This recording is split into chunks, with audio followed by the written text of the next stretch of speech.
Halo sahabat YJK, kita bertemu lagi dalam podcast dari Yayasan Jangkar Kehidupan.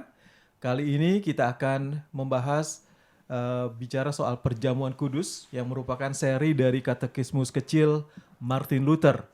Dan buku Katekismus Martin Luther ini bisa Anda dapatkan di Yayasan Jangkar Kehidupan, toko buku Yayasan Jangkar Kehidupan atau YJK Bookstore yang ada di seputaran ITC Fatmawati, tepatnya Jalan Rumah Sakit Fatmawati, Ruko Duta Mas, Blok B1 nomor 34. Dan kali ini saya Chris bersama Anda sudah hadir di studio YJK, Bapak Reverend Eri Rumengan MA, beliau adalah pendeta Lutheran. Apa kabar Pak Eri? Kabar baik Pak Kris, Ya, puji Tuhan. puji Tuhan. Dan juga sudah hadir di studio Bapak Dr. Suandi. Beliau adalah pembina dari Yayasan Jangkar Kehidupan dan juga salah seorang pengajar di Sekolah Teologi. Selamat siang Pak Suandi. Selamat siang Pak Kris. Ya, apa kabar? Ya, puji Tuhan. Puji Baik. Tuhan ya. Dan kali ini kita bicara soal perjamuan kudus ya, Pak Suandi. Pastor Eri, apa makna perjamuan kudus bagi umat Kristen atau Gereja Lutheran sendiri? Oke, kalau kita bicara ini ada satu bagian daripada pengajaran dari pendalaman iman Kristen atau Katekismus Kecil Martin Luther, dan itu ditempatkan yang paling terakhir ya. Tapi bukan berarti the last, but it's not the least ya. Artinya ini punya kesamaan ya, kepentingan dan esensi daripada perjamuan kudus itu sendiri itu kita harus melihat dari apa sih sebenarnya perjamuan kudus. Nah ini kita harus lihat dari akar sebelumnya adalah bagian daripada the mean of grace. Ya, the mean of grace, bagaimana Allah itu memberikan kasih karunia-Nya bagi umat manusia sebagai sesuatu yang sifatnya beneficial ya, melalui Roh Kudus, sehingga ini merupakan suatu bentuk pengampunan yang diterima oleh kita manusia yang berdosa ini. Nah, perjamuan kudus seperti kita ketahui ini adalah kata-kata Yesus sendiri yang dia katakan untuk kita melakukan sesering mungkin dan mengingat akan Dia. Nah, satu hal ketika Yesus mengatakan ini bukan dalam rangka supaya Allah ya dalam Kristus itu dilupakan, tetapi ini bagaimana Allah mengingatkan pentingnya perjamuan itu menjadi bagian ya hidup dari orang percaya itu sendiri. Suatu yang dipraktekkan. Karena apa? Itu sifatnya benefit atau sifatnya memberikan suatu keuntungan. Karena apa? Karena anugerah pengampunan dosa itu berlaku bagi orang-orang yang mengambil bagian dari perjamuan tersebut. Tentunya ini kita akan ngobrol lebih lanjut ya. Karena ini ada persyaratannya ya untuk mengambil bagian daripada perjamuan kudus supaya ini tidak istilahnya dilakukan dengan tidak benar ya. Jadi harus dilakukan secara benar. Pengertiannya bukan untuk mengeksklusifkan diri ya, orang itu yang ngambil itu harus dia udah lebih suci atau itu, tidak, bukan. Tetapi supaya makna daripada menerima perjamuan itu dan mendapatkan benefitnya itu betul-betul 100% itu dipahami oleh yang mengambil bagian. Mungkin untuk prolognya mungkin itu dulu ya. Nanti kita selama kita ngobrol dengan Dr. Suandi juga mungkin kita akan bisa lebih memahami lebih dalam lagi ya. Apa sih sebenarnya bagian yang kita perlu bicarakan? Secara lengkap itu ada bentuk pertanyaan tanya jawab ya di katekismus. Tapi yang saya ingin obrolkan di sini adalah hal-hal yang sifatnya lebih up to date ya, yang kita lihat ya fenomena zaman modern ini ya, khususnya waktu kemarin ada COVID. Wah, tentunya perjamuan bukan menjadi satu hal yang biasa dilakukan lagi ya, bahkan bertemu aja udah nggak bisa. Terus mulai diadakan jarak jauh dan segala macam usaha-usaha untuk menggantikan caranya, ya. Apakah itu bisa dibenarkan? Nah, mungkin lebih lanjut kita bisa ngobrol-ngobrol lagi ya, lebih dalam lagi. Oke. Jadi ini satu bagian yang sangat penting ya dalam bagi umat Kristen sendiri karena merupakan sakramen yang penting dalam agama Kristen. Pak Sondi bagaimana Pak Sondi melihat hal ini?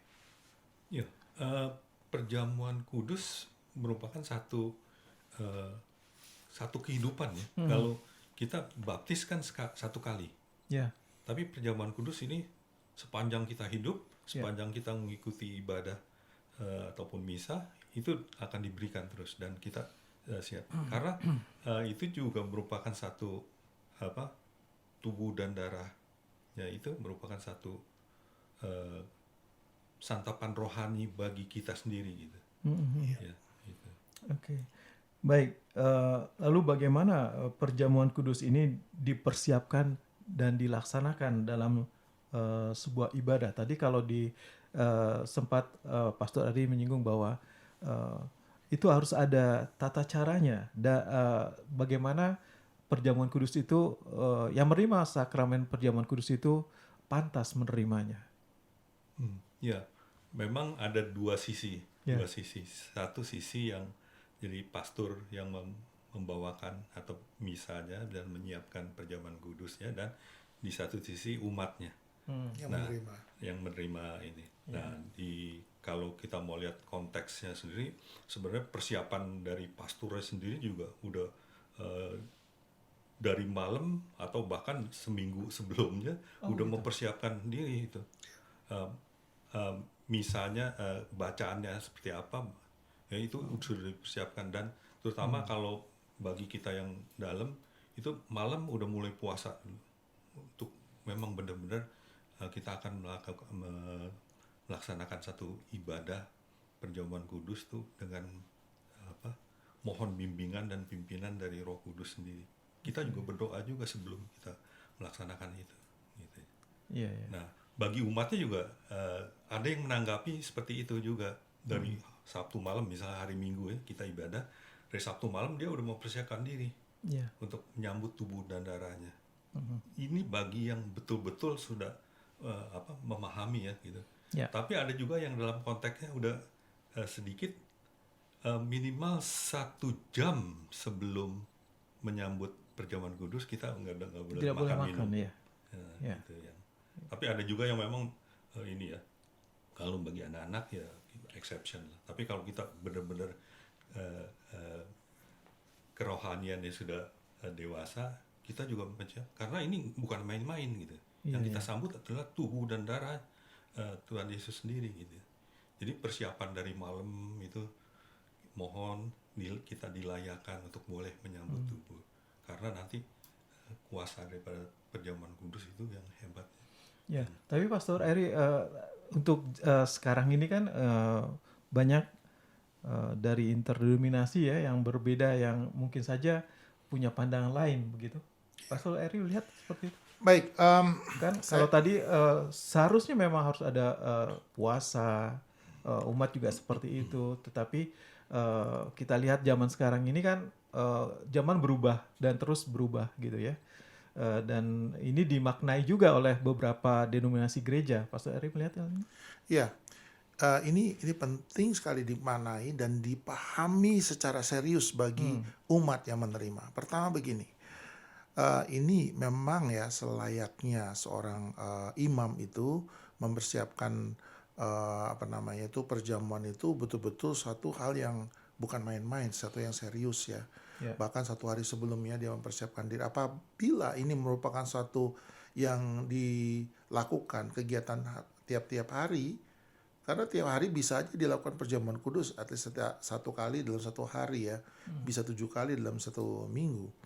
Ya, sementara gereja Lutheran rata-rata untuk umumnya dibuka itu seminggu 1 kali pas lagi ibadah, bagian daripada ibadah perjamuan itu dilakukan seminggu sekali. Tapi ada momen-momen khusus di hari sebelum hari Minggu itu sampai perjamuan bisa aja diadakan ya untuk satu hal yang sifatnya khusus. Atau mungkin pendetanya memang membuka siapa saja yang mau mengambil perjamuan di luar daripada hari Minggu bisa saja. Nah, yang mau saya katakan ini adalah yang paling terpenting. Tadi kalau Pak Sondi. Pak Swandi atau Dokter Swandi tadi mengatakan, wah itu harus persiapan ya, memang betul ya. Tetapi esensinya ya, kita itu memang hanya tool ya. Para yang penilik jemaat ini adalah cuma alat yang Tuhan pakai dalam menyalurkan the means of grace. Artinya apa? Tetap kita yang melakukan ini adalah diluaskan sebagai perpanjangan Tuhan untuk melakukan means of grace yang mau dia berikan kepada orang-orang berdosa untuk pengampunan dosa. Artinya apa? Terlepas dia dosa kecil, dosa besar dalam dia, pada waktu dia langsung mengonsekrasi itu tidak dipengaruhi atas pribadi sang pendetanya. Artinya, maaf kata ya, mungkin pendeta ini punya kebiasaan buruk ya, pemabuk gitu ya. Jadi kondisinya mungkin di tengah masyarakat kurang baik. Tapi dia sudah tertabiskan dan dia ditugaskan untuk melakukan perjamuan pada waktu itu. Mungkin ya dia melakukannya agak sedikit selebor ya dalam arti, tapi begitu konsekrasi berlangsung ya, kita mengimani ya kekuatan atau tersalah itu tidak sama sekali bergantung daripada si manusia. Jadi kita sebagai tool yang dipakai ya, tetapi bukan oleh karena kelemahan manusia atau dosanya manusia sehingga makna arti sakramen melalui pemberian tubuh dan darah Kristus secara benar ya, tubuh dan darah Kristus diberikan itu jadi berkurang, itu istilahnya gitu loh, pemberiannya itu. Nah ini saya juga sempat diperdebatkan dan mungkin juga sempat Islam jadi isu di kalangan kami para seminarian pada waktu itu juga. Karena apa? Di kepala kita wah ini harus yang betul-betul kudus orangnya, wah itu tapi kita nggak bisa pungkiri Tuhan masih memakai pendosa-pendosa seperti kita yang titelnya juga ada pendeta atau doktor, juga ada profesor segala macam, bisa saja. Tapi ya kita memang manusia yang lemah. Tapi justru kelemahan itu yang Tuhan pakai kepada para murid. Pemungut cukai dia ambil jadi murid. Kenapa dia ngambil yang lebih baik atau yang lebih pintar atau yang lebih terhormat? Ternyata murid-murid Yesus pun banyak yang tidak perfect gitu loh. Bahkan pada saat dia mati, coba semua lari tunggang langgang ya. Istilahnya bahkan Simon Petrus yang dinilai paling dekat yang katanya mau menyerahkan nyawanya pun akhirnya menyangkal Yesus. Nah, ini yang kita mau lihat ya. Jadi keberadaan itu Tuhan itu betul-betul memakai, dan begitu kasihnya Kristus ya. Seharusnya waktu dia bangkit dan pertama kali menemui murid-murid di ruangan tertutup, apa yang dilakukan oleh Yesus coba? Memberikan salam damai sejahtera bagi kamu.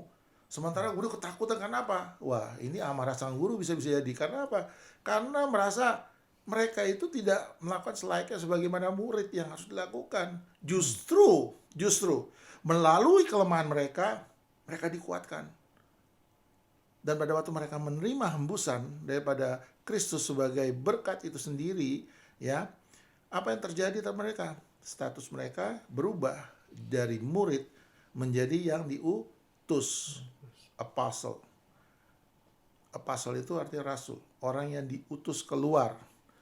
Nah, sekarang berarti kualifikasi mereka sudah naik gitu loh. Bahwa mereka orang-orang yang tadinya lemah-lemah ini pun dipakai. Nah, saya bukan mencari pembenaran di wah pendeta itu berarti diperbolehkanlah dia memang orang yang nggak perfect ya. Seharusnya seorang penilik jemaat itu harus punya sikap yang menjadi contoh. Tetapi ini tidak terlepas bahwasanya pendeta juga punya banyak kelemahan yang mungkin dia nggak terlihat. Tapi bagi yang terlihat apa yang nggak terlihat, apa bedanya? Di mata Tuhan dia yang lebih tahu antara dua orang tersebut kan. Manusia bisa lihat, oh pendeta ini jauh lebih baik. Oh mungkin perjamuan melalui satu pendeta ini lebih baik daripada yang pendeta satu. Kita nggak bisa melihat dari seperti itu. Jadi saya hanya membahas dari segi ekstrim supaya ini juga bisa dipahami jadi pegangan buat jemaat bahwasannya itu kita hanya perpanjangan tangan Tuhan. Sebenarnya kuasa Tuhan itu yang Tuhan berikan melalui atau dia waktu dia memberikan pengampunan itu itu tidak sama sekali terganggu dengan itu. Tanpa kita pun kalau Tuhan mau melakukan, dia bisa lakukan. Kalau saya bukan berpendapat ya, tetapi di apa yang saya pelajari di katekismus, pengembangan yang saya terima, esensi dari perjamuan kudus ini memanglah demikian. Nah, itu dari satu sisi seorang penilik jemaat yang akan memberikan, mempersiapkan segala sesuatu yang baik ya. Tentunya diharapkan dengan setting yang baik ya, dengan sikap yang betul-betul bersiap menjadi contoh, sehingga jemaat juga menerimanya juga bukan asal-asalan, karena dia melihat wah, yang menyiapkan atau itu begitu sangat serius ya, nggak sekedar main-main dalam hal tersebut. Nah, tentunya ini ada persyaratannya ya, meskipun umurnya itu kalau tadi baptisan dari, kalau kita percaya infant baptism ya, artinya dari sejak dia lahir kita percaya ya, itu di awal itu means of grace juga ya. Kalau ini tidak pada waktu lahir ya, tetapi pada saat seseorang ya, meskipun sekarang anak kecil, ada pastor Lutheran teman saya, anaknya umur 10 tahun, dia bisa mengkonfirmasi bahwa iman anak kecil ini betul-betul memastikan dia tahu apa yang dia terima. Jadi meskipun dia terima itu cawan anggur ya, istilahnya beralkohol, cuman satu sekedar sip dikit ya, artinya cuman pengecapan aja. Jadi bukan wah itu diminum satu gelas gitu, enggak. Tapi dia udah qualified mengambil bagian daripada perjamuan itu sendiri. Jadi sebenarnya lebih tepat orang yang sudah dibaptis itu udah paling penting ya, udah dibaptis, dan juga kalau di kita sudah menerima kelas apa namanya kata kesasi ya, dan akhirnya konfirmasi. Nah ini mungkin di setiap denominasi gereja beda-beda ya panggilannya ya. Kalau di Katolik ini saya nggak tahu apakah ini satu yang bisa disamakan dengan kayak kelas krisma gitu, kira-kira gimana, Dr. Suwandi? Sebenarnya kalau apa lebih mirip? Di Katolik lebih ke itu ya, ada komuni Komuni pertama. Komuni pertama ya, betul ya. Saya kurang memahami. Setelah itu baru krisma ya. Krisma. Ya. Oke, berarti Ada persyaratan itu sebelum dia mengambil ya. Meskipun itu baru persyaratan yang istilahnya administratifnya ya. Nah, ini satu hal lagi nih. Ini secara gereja juga ada juga persyaratan. Jadi nggak bisa satu gereja main gereja lain main campur aduk Berbeda, aja gitu ya. Meskipun kita percaya ada true presence Katolik Lutheran. Saya sebagai seorang ini ya, apa namanya, Lutheran, saya harus menghormati administratif dari satu gereja Katolik seperti apa. Kalau saya memang itu saya senang ya bagian daripada ibadah perjamuannya, tapi pada perjamuan terpaksa saya harus melewatkan karena mereka punya administrasi komunitas tertutup ya, saya harus begini ya, itu istilahnya gitu. Begitu juga umat Katolik yang datang di tempat Lutheran, kalau pendetanya tahu ya, kalau nggak tahu mungkin dia bisa diberikan, tapi kalau tahu dia pasti istilahnya menahan ya. Kalaupun istilahnya dia itu memberikan ya, untuk tidak membuat yang menerima itu feel offended. Offended itu apa ya? Maksudnya tuh sakit hati ya, karena tiba-tiba dilewatin sendiri gitu. Wah, gak kenal nih. Tapi diberikan, tapi kemudian dihampiri ya. Jadi ada follow up untuk diberitahukan, setidaknya memberitahu apa sih sebenarnya yang dia terima gitu loh. Jadi maknanya itu jangan sampai lepas. Nah, kalau kamu misalnya Anda ingin terus mengikuti mendapatkan perjamuan ini, ikut kelas kata kasih ya, atau ikut jadi member kita. Nanti begitu Anda qualified, sudah selesai ini, dan Anda akan qualified untuk diberikan ini. Apa sih maknanya emang? Kalau nggak makan ini apa bedanya? Emang kita nggak bisa minta pengampunan dosa dari Tuhan? Kita berdoa bisa nggak? Tuhan ampunilah dosa saya. Ting, kayak gini aja gitu. Ada berasa apapun nggak ada. Atau kita imani saja. Wah, tiba-tiba angin AC berhembus. Wah, Roh Kudus sudah berbicara, dosa saya sudah diampuni ya, nggak seperti begitu kan? Nah, jadi begini, maksud saya, pada waktu penerima roti dan anggur, yaitu merupakan tubuh dan darah Kristus sendiri, atau ada satu yang physical touch-nya, atau satu elemen yang kita bisa rasakan gitu loh, bahkan kita konsumsikan. Bayangkan, kalau dulu murid bisa melihat Yesus secara langsung, kita mau apa yang kita pegang gitu, hanya dari apa yang kita dengar atau yang dilihat itu juga udah nggak ada, cuman tulisan yang kita baca. Gimana kita mengimani itu? Makanya dari dulu itu rantai yang apa yang Yesus katakan atau perkatakan untuk mengingat akan Dia itu terus dilakukan oleh seorang yang tertabiskan, diingatkan lagi orang tertabiskan lagi, itu terus beruntunan supaya tetap membawa esensi ini sampai saat ini. Ini jadi tetap bagian penting orang percaya gitu Iya, loh. iya. Jadi kalau kita mengambil ini nggak jadi satu hal yang istilah sifatnya sembarangan, tapi betul-betul memaknain gitu loh. Wah, ini penting ini. Baik. Kenapa? Bayangkan loh, penyertaan Kristus masih berlaku dan pengampunan dosanya itu berlaku karena begitu tubuh dan darahnya itu kita konsumsikan, kita tahu secara persis, secara fisik, kita rasakan bahwasannya apa? Pengampunan dosa itu berlaku bagi kita. Oke. Mungkin itu dulu. Baik. Ya.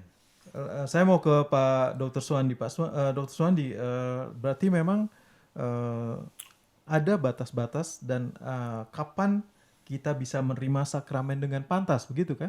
Iya. Ya. Kalau di Lutheran sendiri, Iya. secara tertulis sendiri, tadi mungkin sebagian sudah disebutkan oleh Pak Pastor Eri ya. Ya, memang kalau kita melihat dari satu urutan tata ibadah di Lutheran kan ada proses. Jadi di awal dimulai dengan ini, terus dengan pengakuan dosa. Pengakuan dosa. Nah, pengakuan dosa itu tujuannya apa? Agar kita layak. Kita layak untuk mengikuti ibadah selanjutnya sampai dengan nanti perjamuan kudus dan sampai pemberkatan. Berarti ada kategori tidak pantas dan tidak siap gitu ya kalau kita nggak boleh menghakimi tidak pantas, tapi dengan confession atau pengakuan di dalam tata ibadah itu, ya, dan secara absolut Komunal itu ya. komunalnya ini. Nah, nanti pada saat perjamuan kudusnya itu konfirmasi bahwa pengakuan dosanya itu diampuni pada saat itu. Di Matius 26 Itu kesinambungan ayat 26. dari liturginya itu, memang satu kesinambungan memang. Satu. Jadi kita nggak ujuk-ujuk ini. Jadi supaya kita layak mengikuti ibadah ini, kita konfesi mengaku dosa-dosa kesalahan kita supaya kita layak dan secara ini diampuni ya.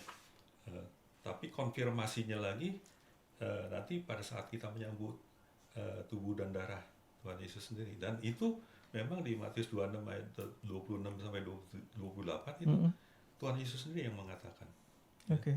Jadi benar-benar, dan kembali lagi pada saat kalau tadi saya tambahkan bahwa memang ada dua.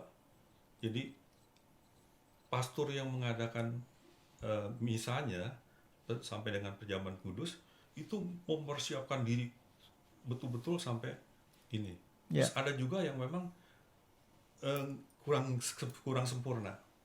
Tapi kuasa dari perjamuan kudus itu tidak berubah. Tetap walaupun dilaksanakan secara utuh dan secara biasa ataupun yang kurang dikit gitu ya. Gitu.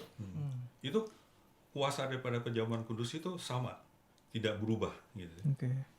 Tetapi kalau dalam pengertian ini doktrin yang mereka percaya, pertama ada two presence-nya oke. Misalnya satu gereja Katolik mungkin pendetanya terlampau ya agak sembrono gitu ya, dalam persiapkan tuh nggak terlampau yang proper gitu ya. Sementara yang satu melakukan dengan baik. Nah, orang pun menilai kan, kok di gereja kemarin kok itu kok sembarangan aja gitu-gitu. Tapi saya terima juga sih perjamuannya dia. Nah, mungkin ya ketidaktertiban seseorang itu penilik jemaat untuk mempersiapkan itu, ini makanya jadi tantangan buat para pendeta juga, jangan sampai jemaat itu terlihat kita sembrono gitu loh. Jadi karena kesembronoan kita akhirnya menimbulkan penilaian jemaat tidak terlampau menghargai apa yang mereka terima juga gitu loh. Semakin kita referen ya, semakin kita menghormatin, jemaat juga akan melihat, wah kok dia bisa begitu sangat menghormati, ada apa di situ gitu loh. Kenapa dia begitu sangat hormat, respect gitu loh. Karena dia bayangkan Kristus hadir di situ dalam bentuk tubuh dan darahnya, bagaimana dia nggak respect Ya itu kayak gitu kan. Wah, jadi begitu pendetanya melakukan itu dengan proper atau dengan selayaknya, jemaat juga melihat. Nah, itu baru contoh yang baik. Tetapi kalau ya istilahnya pendeta minum kasih ini buat perjamuan, ada yang kelihatan terlampau, maksudnya bukan nggak bermaksud menghormati, tetapi dia buat kayak semacam yang satu hal yang biasa gitu loh, ya. Kan kita bisa beda penyambutan kita pada orang yang kita nantikan datang, ya, orang yang penting datang, sama orang yang kayak teman kita yang biasa-biasa, masuk silakan gitu ya, angkat kaki semua segala macam, nyantai. Ya, meskipun intinya dia membicarakan satu hal yang sama misalnya. Nah, ini yang tadi maksudnya konfirmasi dari Pak ini tadi apa Dr. Sumandia katakan. Ya, terus satu lagi yang perlu ini dalam bentuk edukasinya sendiri. Ya. Bagaimana dengan jemaatnya sendiri? Ya, bagaimana dengan jemaat yang jemaat sendiri? menerima itu, yang satu sempurna, yang satu kurang sempurna. Ya. Nah, inilah tugas dari ini para pastor untuk bisa mengedukasi bahwa yang satu dilakukan sempurna, yang kurang sempurna, tapi kuasanya sama. Jadi dia tidak berpikir bahwa kalau yang ini bagus, yang ini enggak gitu, bukan. Kalau dilakukan yang kurang layak, makanya ini kuasanya akan berubah, bukan. Tidak seperti itu. Harus ini kita mengedukasi umat supaya mereka menyambut makan tubuh dan darah itu kuasanya sama, walaupun yang satu sempurna, yang satu kurang sempurna gitu ya.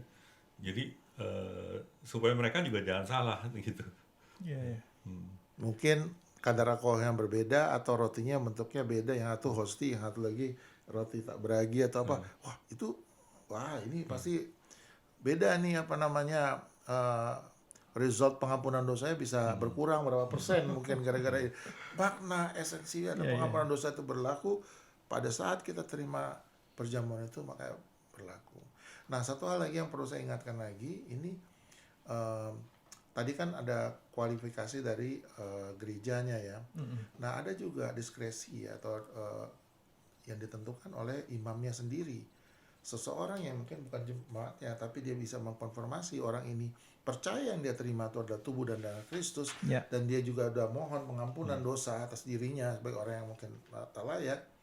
Kalau pendeta ini lihat, wah dia bisa ini ya, pendeta ini akan berikan. Tapi ada juga pendeta yang mungkin dalam hati ingin memberikan, tetapi karena dia dalam satu peraturan ya atau doktrin gereja sendiri, sehingga ya dia terpaksa ya ikutin aturan gereja. Nah, ini kalau saya melihat itu kembalikan ke para penilik jemaatnya itu atau pendetanya atau pastornya. Kenapa? Kalau hal-hal itu tidak dilakukan, mungkin dia kena sanksi administratif dari gereja, bahkan bisa jadi dikeluarin. Makanya ini kan setiap gereja yang saya mau katakan punya tata tertib ya, untuk membuat supaya jemaat itu mengedukasi jemaat untuk bisa menghargai prosesi ya, menghargai apa yang diterima. Tetapi beyond ya, kalau saya pribadi ya, saya nggak bicara latar belakang Lutheran atau apa, atau tidak mendiskreditkan satu denominasi tertentu. Saya lihat, saya sebagai pendeta, saya akan bertanggung jawab pada Tuhan karena saya memberikan pada seseorang. Saya udah memastikan sendiri, saya nggak mau gereja itu mengikat sehingga seolah karya daripada pengampunan dosa itu dikekang atau dipenjarakan gitu loh. Kayak semacam eksklusivisme gitu. Gitu. Oh yang ini boleh. Betul. Baik. Ya. Baik, kalau dari yang menerima atau jemaatnya sendiri berarti kan atau yang menerima sakramen perjamuan kudus ini memang tidak sembarangan ya, Pastor ya. Ya, kalau norma-norma gereja denominasi tertentu kan memang punya ini sendiri masing-masing. Dan Tidak, apakah misalnya, kita yang menerima atau jemaat itu diperlukan juga kontemplasi atau juga memeriksakan diri sebelum menerima perjamuan kudus itu? Oh iya, kalau yang denominasi tertentu yang memang dari Sabtu malam udah mempersiapkan diri. Ya. Tapi kalau ada juga yang memang 1 jam sebelumnya nggak makan minum, itu juga persiapan diri juga. Tapi biasanya pada saat sebelum menerima ya, sebelum dibagikan, dia juga kan berdoa dulu. Nah itu juga salah satu persiapan untuk dia dilayakan untuk boleh menyambut tubuh dan darah Tuhan Yesus sendiri gitu. Jadi bukannya dia langsung menyambut kayak seperti ini biasa. Nah itu yang memang kurang layak ya. Jadi harusnya mempersiapkan, karena ini tubuh dan darah Tuhan Yesus sendiri yang disambut gitu. Ya. Kalau Pastor sendiri lihat, kalau begitu siapa yang memang benar-benar tidak boleh menerima sakramen? Kalau di Lutheran sendiri, adalah orang-orang, apakah ada orang-orang khusus yang memang tidak boleh menerima, benar-benar tidak boleh menerima sakramen tersebut? Ini saya bicara langsung konteksnya, bicara tentang suatu gereja tertentu. Saya tidak akan menyebutkan namanya ya, tapi contoh ya, misalnya seorang maaf kata ya, ini kita sedikit mengundang ini riak sedikit ya. Seorang yang anggap aja ya, dalam komunitas sekarang yang sudah makin modern ini ada namanya kaum gay, kaum lesbian. Jangan dikira mereka bukannya tidak haus akan firman Tuhan atau mereka istilahnya melupakan Tuhan. Banyak dari mereka yang ingin masih merindukan Tuhan, tapi mungkin untuk keluar dari hal yang sudah menjadi bagian dari kehidupan mereka ini, mungkin ada suatu hal yang sulit kan. Nah, kalau di satu denominasi tertentu ya, itu ada yang membuka diri untuk mereka, silakan untuk mendengarkan firman Tuhan, berdiskusi, bertanya, apapun yang mau mereka lakukan itu diterima dengan baik. Tapi masalah perjamuan ini satu yang serius. Jadi gereja harus punya rem, dalam pengertian batas. Karena apa? Karena kita mengconsider di luar daripada itu, meskipun ya saya bukan mau melihat ada pembenaran daripada kelompok tertentu ya, yang mungkin yang di luar daripada kaum misalnya lesbian atau gay atau yang heteroseks atau apa gimana. Tapi orang pun ya istilahnya kalau misalnya hidup berhubungan suami istri tapi di luar nikah gitu istilahnya ya, bagian dari suatu jemaat tertentu, contoh ya. Dan ada kelompok yang misalnya kaum gay atau kaum lesbian, ini sebenarnya kan tidak membedakan status mereka, semuanya orang berdosa gitu loh, ya kan? Betul atau tidak? Masalahnya yang itu mungkin secara ini bisa tersorot. Yang satu karena dia tidak melakukan hal yang tidak seperti biasa, yang maksudnya melakukan hal-hal seperti yang biasa, dan ini dilakukan dengan tidak biasa sehingga jadi sorotan. Yang nggak jadi sorotan mungkin tidak menjadi perhatian dari gereja kan, dan ini jadi tantangan gereja juga. Sementara gereja mungkin menyorotin kaum ini, wah nggak boleh masuk perjamuan, wah ini nggak bisa. Sementara yang ini nggak jadi sorotan dan mungkin dia lolos ambil masuk perjamuan. Nanti makanya kembali lagi tadi seperti yang dikatakan oleh Pak Dr. Swandi, ini self reflection daripada orang yang minta itu ambil bagian. Nggak bisa sekedar bilang, oh hari ini saya masih pahamnya masih begini, terus saya mengampuni dosa saya, ampuni Tuhan, habis ambil perjamuan terus saya lakukan lagi. Nggak bisa. Nah makanya perlu satu pengambilan sikap ya, seseorang yang nggak diluaskan itu adalah tidak mengambil daripada perjamuan, karena ada satu yang harus dipahami secara serius, bagaimana seorang itu menerima perjamuan, menerima tubuh dan darah Kristus. Jadi harus betul-betul dimaknai orang yang betul-betul, Tuhan, aku tidak layak, ampuni aku Tuhan. Oke, memang dengan ampunan, tapi bukan berarti habis setelah menerima, saya kan masih seperti yang dulu lagi gitu. Nah, ini berbeda juga dengan orang yang mungkin tidak seperti dari dua kategori tersebut, tetapi hidupnya, tidak istilahnya berhubungan seperti suami istri, tapi tidak dalam pernikahan kudus.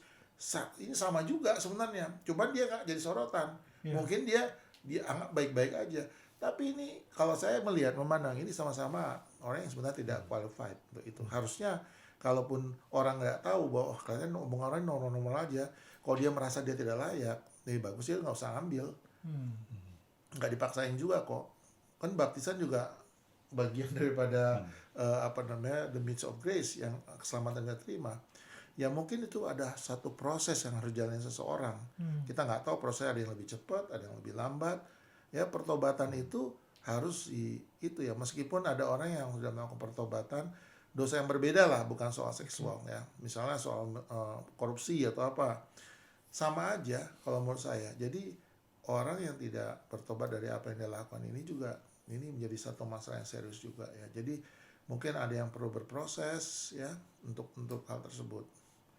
Jadi kalau bagi saya ini jadi tantangan buat gereja, dan saya sengaja ini tidak akan secara langsung tidak akan ada di tanggung jawab katekismus kecil Martin Luther, tapi saya sengaja mengupdate ini supaya katekismus ini ya selalu yang sebenarnya kalau dikembangkan bagaikan benih yang selalu tumbuh ya, berakar, berdaun, berbunga, berbuah akhirnya. Ada semua itu bisa dirasakan orang-orang lain. Jadi tidak hanya tumbuh, berbunga tapi nggak jadi buahnya, harus berbuah, harus ada impact yang dirasakan orang. Itu ya, dan berakar kuat juga.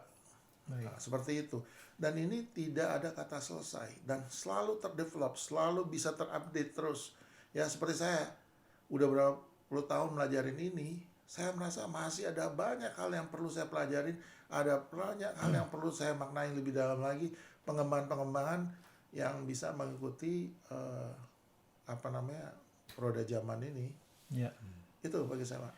Baik, sahabat YJK silakan saja. Sahabat YJK bisa memberikan komentar di kolom komentar ya. Langsung saja dan nanti kami akan menjawabnya ya. Dan Pak Suwandi, kalau begitu memang untuk kita sendiri yang akan menerima perjamuan kudus, kita harus bisa memeriksa diri kita sendiri apakah kita layak untuk menerima tersebut. Iya, Ya. karena yang kita terima adalah tubuh dan darah Tuhan, bukan makanan Jadi masing-masing biasa. diberikan kepada personal ya, Pastor Ari ya. Nah, Bagaimana ini akan berbeda. layak atau tidaknya Ini saya akan berbeda, Pak. Makanya saya bilang beda bagi satu gereja yang mungkin tidak memaknai itu sebagai tubuh dan darah. Jadi yang maknai sebagai simbolik, sehingga hal-hal tersebut bisa jadi suatu ya, karena itu bukan tubuh dan darah tentunya, karena suatu sifatnya simbolik, ini Pengakuan dosanya juga simbolik jadi juga. berbeda lagi. Dan ini tidak mendiskreditkan loh, Pak, tidak mendiskreditkan. Dan saya perlu ingatkan bagi semua pendengar daripada atau pemirsa kami yang mendengarkan daripada acara podcast kami ini sama sekali tidak dibuat ya acara ini untuk mendiskreditkan suatu denominasi tertentu. Kami hanya mengemukakan warna ya, kami sebagai Lutheran ya tentunya tidak akan sama, tapi saya percaya melalui segala bentuk perbedaan-perbedaan menjadi bukan saja suatu pertentangan tapi kekayaan denominasi, sehingga kita dalam melayani Sang Raja Gereja yaitu Kristus Yesus itu kita tetap bisa bergandengan tangan. Mungkin aja doktrin kita bisa berbeda satu sama lain, tapi selama kita percaya pada the Triune God ya, yaitu Allah Bapa, Allah Putra, Allah Roh Kudus ya, ketritunggalan ini menjadi andalan ya, yang sifatnya okumene bagi umat atau denominasi gereja ya, sehingga kita melihat itu kita bergandengan tangan gitu loh. Kalau di luar daripada itu kita terus terang tidak ada jalan ketemunya ya. Kalau perbedaan doktrin yang lain ya, antara hadir nyata atau tentang maknai perjamuan kudus seperti apa mungkin bisa berbeda-beda ya. Tetapi kalau ketritunggalan ini sudah tidak satu istilahnya tidak sepaham gitu, ini udah jelas kita nggak bisa bergandengan tangan. Kalau saya udah kasih bold line-nya tuh, garis ininya udah seperti itu. Jadi selama dia masih percaya itu ya, makanya ya ada Apostle Creed, itu ada satu hal yang untuk bentuk pengakuan dari okumene ya, dari setiap gereja-gereja. Nah selama itu bisa dilakukan berarti kita masih melayani Tuhan yang sama. Tapi kalau itu tidak bisa diakui dan kita pegang sesuatu yang dipercayai, saya rasa itu kita tidak bisa itu istilahnya melihat atau melayani secara berbarengan. Dr. Suwandi, mungkin ada pesan moral dari atau ajaran yang bisa dipetik dari perjamuan kudus ini? Yang seperti tadi bahwa kalau kita baptis kan sekali, tapi perjamuan kudus selama kita hidup menggereja, ya kita Jadi akan terima. bagian terus orang percaya. Jadi merupakan satu bagian hidup daripada kita sendiri. Nah, mungkin sedikit sedikit tambahan ya mungkin ya ini. Jadi makna ataupun kuasa dari perjamuan kudus ini memang di Matius 26-28 itu pengampunan dosa. Tapi kalau kita melihat juga di Yohanes 6, 5, 3, 5, 4 itu kehidupan kekal. Siapa yang memakan tubuh dan darahnya akan mendapatkan kehidupan kekal.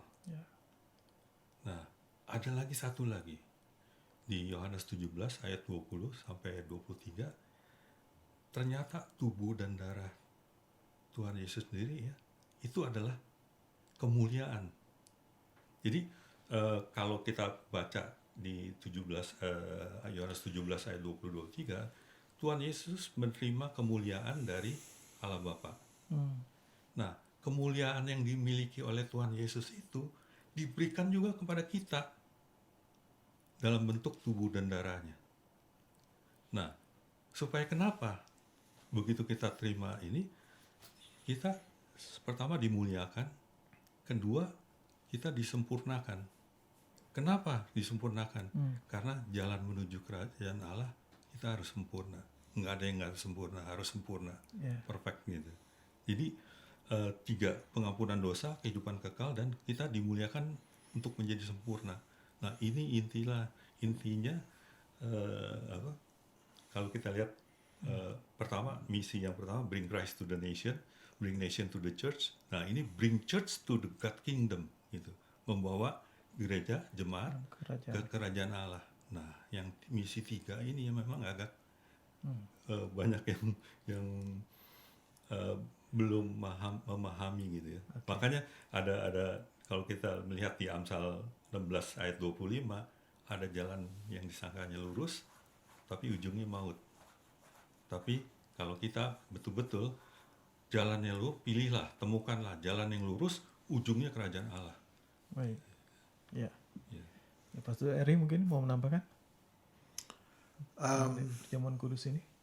Baik, jadi kalau saya sedikit bisa wrap it up ya, istilahnya menyimpulkan daripada perjamuan ini, perjamuan kudus ini ada satu yang menarik untuk kita bahas, menarik untuk kita pelajari dan dipahami ya, karena akan banyak pendekatan yang berbeda-beda dari setiap denominasi gereja. Sengaja kami memaparkan ini, menunjukkan bagaimana kami Lutheran melihat perjamuan kudus itu dan sebagaimana kami begitu sangat menghargai perjamuan itu. Ini bisa menjadi kekayaan bagi gereja atau kekayaan bagi para umat untuk melihat ya, oh gereja ini atau umat dari denominasi ini begini mereka cara pendekatan terhadap perjamuan. Ya mungkin itu menjadi pembelajaran juga ya, bisa melihat oh ya mungkin kalau mereka puas dengan cara dilakukan secara simbolik, saya nggak pernah mengatakan bahwasannya itu salah dan nggak usah dilakukan. Itu setiap orang mempunyai pendapat dan bagaimana mereka mau percaya sesuatu ya. Jadi kami juga hanya memaparkan beginilah kami melihat, memandang dan percaya, dan ini kita kembalikan lagi kepada umat untuk melihatnya gitu loh. Tapi buat para hamba-hamba Tuhan ya itu silakan aja untuk kalian melihat sendiri ya apa yang saya coba paparkan tadi sama Pak Dr. Suwandi. Jadi mari kita sama-sama bergandengan tangan dengan tidak menjatuhkan satu sama lain ya, atau mengejek atau mengatakan kata-kata yang mungkin tidak pantas, karena kami berada di sini bukan dalam rangka untuk itu ya. Justru kita membuka diri untuk bersama-sama belajar ya. Kita istilahnya membukakan suatu kesempatan untuk kita bisa berdiskusi, itu adalah baik ya. Meskipun mungkin tidak bisa memuaskan setiap orang untuk mendapatkan jawaban karena memang latar belakangnya memang sudah berbeda ya. Tetapi ingat ingat kita melayani Yesus yang sama. Oke. Pastor Eri, terima kasih. Boleh saya tambahkan? Ya, silakan Dr. Sandi. Memang itu dari sisi, Ya. nah sebetulnya dari sisi umatnya sendiri atau jemaatnya sendiri, itu kan kalau diperintahkan ajarlah mereka melakukan segala perintah yang aku perintahkan. Nah, itu ada hak jemaat untuk digembalakan oleh pendetanya atau pastornya. Nah, ini juga merupakan satu hak. Nah, apabila hak itu nggak diberikan, kan kasihan juga. Ya, ya. Ya, jadi ini dua belah pihak ya, antara pastor gembalanya dengan Gereja. umatnya. Dengan umat. Jadi Oke. pastor menggembalakan, umatnya juga harus bisa mendapatkan benefit, bukan benefit dalam arti kata untung, tapi ini memang jalan Tuhan itu menuju ke kerajaan Allahnya itu yang kita perlu tanamkan, karena kalau enggak kan kasihan jemaatnya. Ya. Ya, dia mau dibawa kemana nih? Gitu. Baik, Dr. Suwandi, terima kasih atas kedatangannya. Dan sahabat YJK, untuk Anda yang ingin berkonsultasi atau ingin bertanya, Anda bisa hubungi layanan kami di 0853 10 56 8008 ya, melalui WA di 0853 10 56 8008. Atau bagi Anda yang terbeban untuk membantu donasi pelayanan kami, dapat menyalurkan donasi dalam rekening kami di Bank BNI dengan nomor akun 026 22 31 610 atas nama Jangkar Kehidupan. Selengkapnya Anda bisa lihat di layar sahabat YJK semua. Dan demikianlah perbincangan kita melalui podcast dari YJK tentang katekismus kecil. Bahasan kita adalah perjamuan kudus. Semoga bermanfaat untuk Anda dan Tuhan memberkati. Shalom. Shalom. Shalom.